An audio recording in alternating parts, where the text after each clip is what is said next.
정진석 실장님 4월에 취임하셨을 때 대통령 지지율을 보니까 20% 중반대였어요. 그 한국 갤럽 기준으로. 근데 지금은 이제 갤럽 19%, 10%대로 이제 떨어졌습니다. 이 지지율 하락의 원인이 혹시 참모들에게도 좀 있다 보시지 않아요?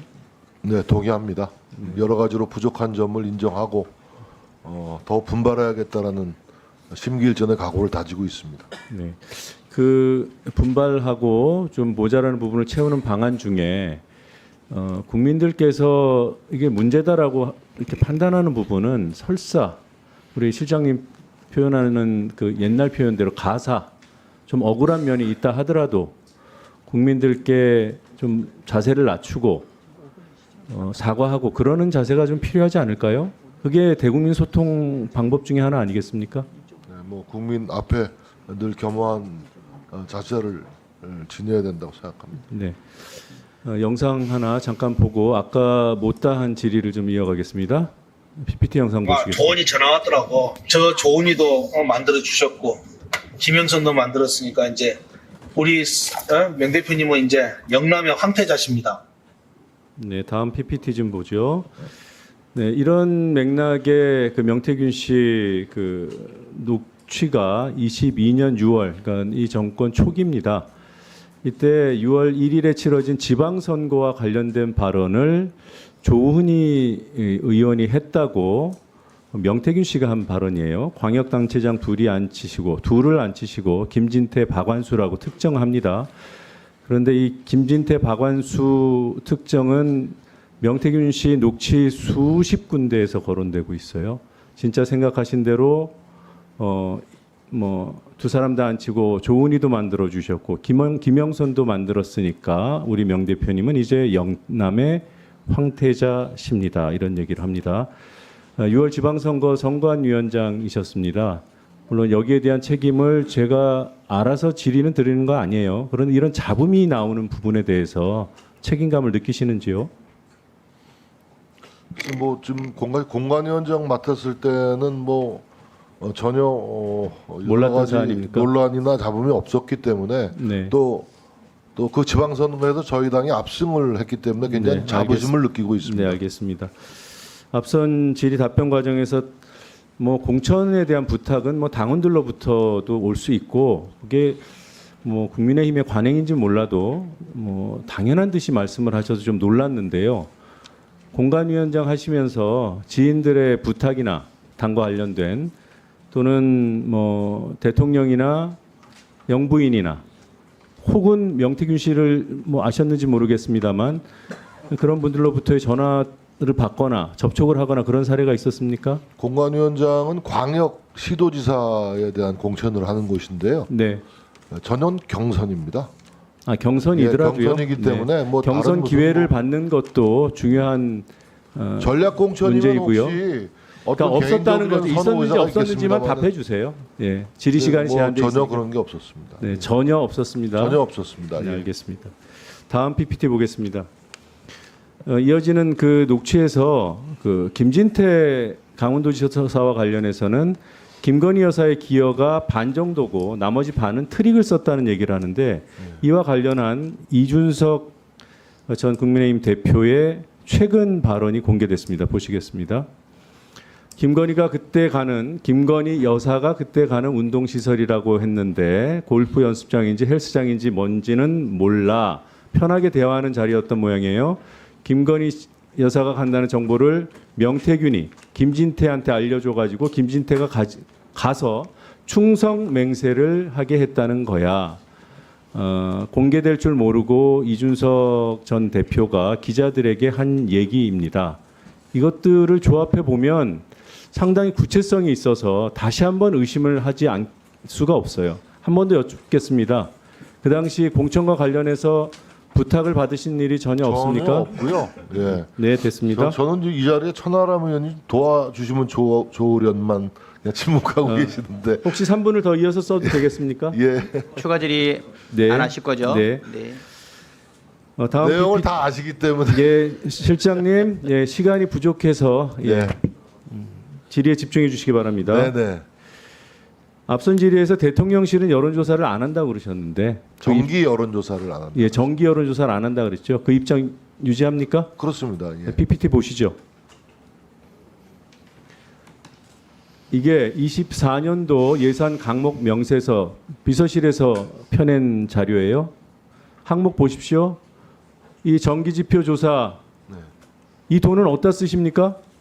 조사도 안 하는데. 전 2024년 1월 넘어가겠습니다. 위증에 대한 입장을 질의 끝난 다음에 밝혀주시기 바라고요. 위증한 바 없습니다. 자, 기다려 주세요. 지금 그 앞선 우리 그 강혜경 증인의 답변에서 이 무렵에 이제 2022년 6월에 명태균 씨가 대통령실로부터 이런 여론조사와 관련된 사업권을 따낸다는 얘기를 했고, 그리고 또 명태균 씨 공개된 녹취에서 청와대로부터 2번 연락이 왔다는 얘기를 하면서 김영선 당시 5선 의원과 싸우죠. 싸우는 게 아니라 윽박지르죠.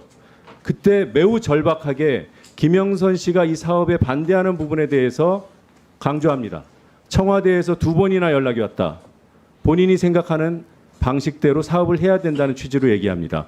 그리고 그 사업의 실체에 대해서 강혜경 씨 증언에서 굉장히 중요한 단초를 발견합니다. 강혜경 씨께서는 정치, 사회, 정기 조사라고 매우 유사하게 말씀을 하셨는데 확인해 보니까 그 조사가 대통령실에 있어요. 이 말씀을 왜 드리냐?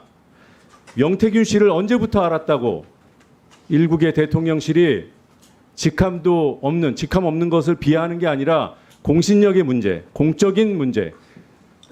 어떻게 대통령실의 여론조사를 맡기려 했을까?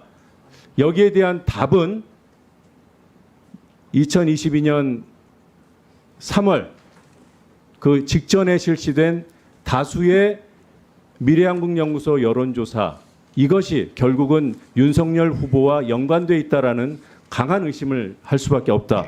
이런 결론에 이르게 됩니다. 그것 말고는 설명이 안 됩니다. 강혜경 증인님 잠깐 앞으로 나와 주시죠. 대선 전 여론조사 미수금이 3억 520만 원으로 그때 정리를 그 당시에 하셨고요. 네, 맞습니다. 네, 이 가운데 비공표 조사는 원가만 계산을 하셨던 것 같아요. 비공표 조사 23회에 계산을 해보니까 1억 2천만 원으로 쓰셨던데 네, 통상적으로는 곱하기 2는 해야 되는 거 아닙니까?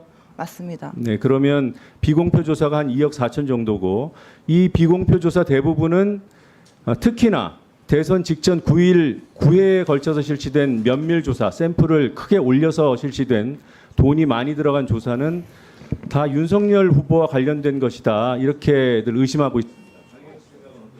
네, 저도 그 똑같은 생각이고 그 윤석열을 위해서 면밀 조사를 집중적으로 조사를 했던 부분입니다. 그리고 뭐 앞선 질의에서도 나왔고 보도에도 나왔습니다만 명태균 씨 부인이 증언을 했습니다. 매일 아침에 윤석열 후보 전화가 왔다고. 이상 마치겠습니다. 네, 노정면 의원님 수고하셨습니다. 자, 그러면 지금부터 잠시만 주목해 주시기 바랍니다. 제가 구독자분들을 위해서 선물 하나를 준비했는데요. 제가 항상 여러분들께 드리는 말씀이 있습니다. 뉴스만 평소에 잘 챙겨보셔도 돈이 되고 돈을 벌 수 있다라고 말씀을 드렸는데요. 여러분들은 여기 보시는 삼성전자 뉴스를 보고 어떤 생각이 드세요? 아니면 정치인들의 뉴스, 날씨 뉴스를 보고는 어떤 생각이 드시나요? 그냥 뉴스만 보고 끝내는지, 아니면 이 뉴스를 어떻게 이용할 수 있는지, 이 부분을 고민하고 계시는지를 되물어보고 싶습니다.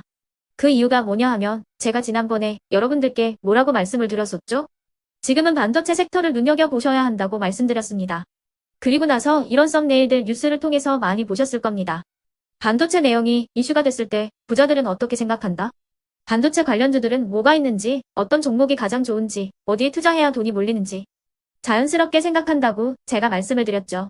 그 이유가 뭐냐 하면 부자들이 봤을 때는 이슈가 곧 돈으로 이어지고 그 이슈가 나에게 돈을 벌어준다는 경험적 확신이 있기 때문에 부자들은 항상 이런 사회적 이슈를 관심 있게 챙겨본다고 제가 말씀을 드렸습니다. 이번에도 마찬가지인데요. 제가 지난번에 시청자분들과 함께하는 주식으로 수익 내기 이벤트를 진행했었죠. 당연히 100% 무료로 진행을 했었고요. 여기 보시면 아시겠지만 제가 지난번에도 구독이라고 보내주신 모든 시청자분들께 반도체 관련주 중에 가장 크게 급등할 딱 한 종목, 많은 종목도 아니라 한미반도체 한 종목을 여러분들께 추천드렸어요. 그러면서 여기 나와 있는 대로 정확히 얼마에 매수해야 하는지, 그리고 수익률이 어느 정도 나왔을 때 팔아야 하는지를, 이런 부분들까지 여러분들에게 정확히 알려드렸었는데 지금 실제로 어떻게 되었다? 오른쪽을 보시면 아시겠지만 제가 지난번 문자 발송으로 이 한미 반도체를 소개해드리고 나서 실제로 이렇게 5배 이상 어마무시한 상승이 나왔습니다. 100만 원만 투자를 했어도 무려 500만 원이 넘는 수익금이 생긴 거죠. 그래서 당시에도 굉장히 많은 분들이 제가 드린 이 한미 반도체로 수익을 내실 수가 있으셨을 텐데요. 다시 한번 축하드린다고 말씀을 드리겠고, 이번에도 마찬가지입니다. 앞으로도 2024년, 2025년 계속해서 기대해볼 섹터는 AI입니다. 그 중에서도 AI 반도체는 그 누구도 부정할 수 없는 미래성장 산업입니다. 그러면 우리가 어떻게 생각해 볼 수 있을까요? AI 반도체 종목 중에 앞으로 크게 대장 역할을 하면서 10배 이상 급등할 수 있는 텐베고 종목을 지금부터 열심히 추적해야 한다는 겁니다. 큰 돈을 투자하지 않더라도 월급의 일부분 아주 소액이라도 이 종목을 모아가야 수백 %의 수익률을 손에 쥘 수 있는 것이죠. 지금 여러분이 보고 계시는 이 유튜브 또한 AI 반도체와 아주 밀접한 연관이 있고, 반도체야말로 대한민국의 핵심 산업으로 앞으로 더더욱 시장은 성장할 수밖에 없습니다. 그렇기 때문에 제가 이번에도 뭘 보내드리고 있냐면, 지난번과 똑같이 구독이라는 문자를 보내주시면 제가 AI 반도체 관련주 중에 앞으로 대장주 역할을 하면서 주가가 가장 크게 급등할 한 종목을 여러분들께 문자 발송으로 종목명과 사고 파는 시점을 모두 알려드릴 건데요. 그 문자를 받고 여러분들이 주식으로 돈 버는 연습을 한번 해보셨으면 좋겠고요. 혹시라도 나는 주식을 하지 않는다 하시는 분들은 주변에 주식하시는 지인분들에게 말씀을 해주셔도 되고요. 아니면 연세가 있으셔서 투자가 어렵다 하시는 분들은 이 종목을 자녀분들에게 한번 사봐라, 이걸로 한번 수익을 내봐라, 이렇게 조언을 해주실 수도 있는 거겠죠. 그래서 지금 이 영상을 보시는 시청자분들 중에 나도 이번 종목이 좀 궁금하다 하시는 분들은요, 누구나 상관없이, 그리고 어느 시간대나 상관없이 부담 없이 010-2514-5930번으로 구독이라는 문자 보내주시면 제가 이번에도 똑같이 무료 추천 급등주 문자를 보내드리겠습니다. 이해되시겠죠? 제 번호 010-2514-5930번으로 구독이라는 문자 보내주시면 여러분들이 직접 이슈를 통해서 돈 버는 연습을 해보실 수가 있는 거고, 제가 돈을 받는 것도 아니고 투자를 대신해 드리는 것도 아니기 때문에 부담 없이 신청해 주시면 되는 겁니다. 그리고 수익이 나면 저는 다른 것은 하나도 바라지 않습니다. 제 채널에 구독, 좋아요 한 번씩만 눌러주시라, 이렇게 다시 한번 말씀을 드리겠습니다.